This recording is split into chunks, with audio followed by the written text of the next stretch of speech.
নমস্কার, সোমা স্পেশাল কিচেনে আপনাদের স্বাগত জানাই। আজকে করব সাবুর খিচুড়ি, একদম অন্য রকম ধরনের করব। আপনারা দেখতে থাকুন।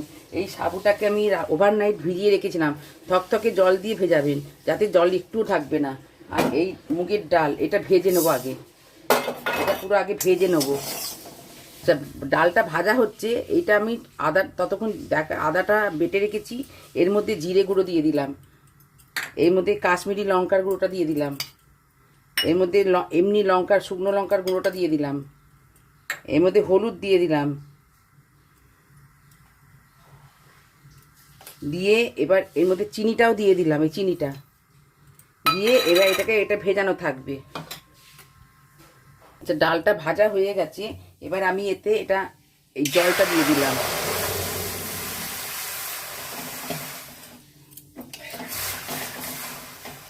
এই জলটা ফুটতে থাকবে। এখন এই যে ডালের ফেনাটা হয়েছে, এটা আমি পুরো ফেলে দেবো। এবার আমি আবার জল দিয়ে দিলাম, দিয়ে এবার এই সাবুটা দিয়ে দেবো একসঙ্গে। সাবু আর ডাল একসঙ্গে সেদ্ধ হবে। আচ্ছা, এটা ফুটে গেছে। আমি এবার একটা ঢাকা দিয়ে এবার আঁচ কমিয়ে সেদ্ধ করবো।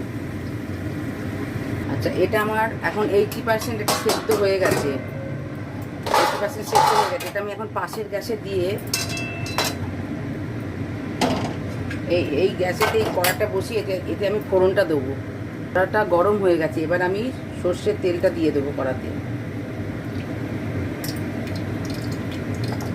দিয়ে জিরে আর শুকনো লঙ্কাটা ফোড়নে দেবো। আচ্ছা, এই হিংটা ফোড়নে দেবো, হিং।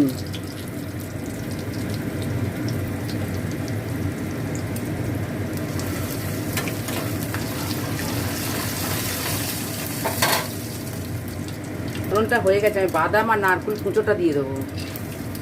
দিয়ে এবার আদা এই পেস্টটা দিলাম। এবার আমি কষে নেবো। তো মশলাটা আমার কষা হয়ে গেছে, যে তেল ছেড়ে দিয়েছে। এবার এটাকে নামালাম।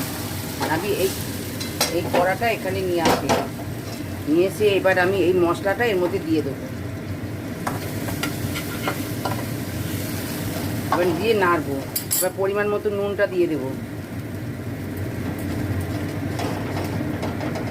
এটা হয়ে গেছে। আমি একটু ঘি দিয়ে এটাকে নামিয়ে নেব। ঘি দিয়ে এবার আমি নামিয়ে নেব। আজকে রামনবমী, আজকে আপনারা এটা করে খেয়ে কমেন্টে জানাবেন। এটা একটা নিরামিষ, ওই জন্যে করেছি আজকে। আর আজকের মতন এই পর্যন্ত। আপনারা লাইক, সাবস্ক্রাইব, শেয়ার করবেন, কমেন্ট করবেন। নমস্কার।